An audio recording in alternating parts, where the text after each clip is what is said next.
నమస్కారం. సభకు నమస్కారం. మనందరికీ భారతపాట గోపురం అనే ఉద్దేశంతో కొద్దిగా చిన్న కవితను రచించాను.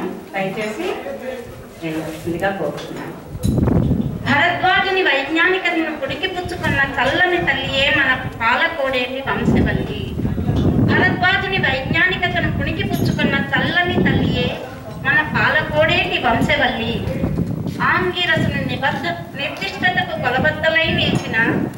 ఆంగిరసుని నిర్దిష్టతకు కొలబద్దలై నిలిచిన మన పాలకోడేటి పైతరాల వారికి ఇదే నా నివాళి.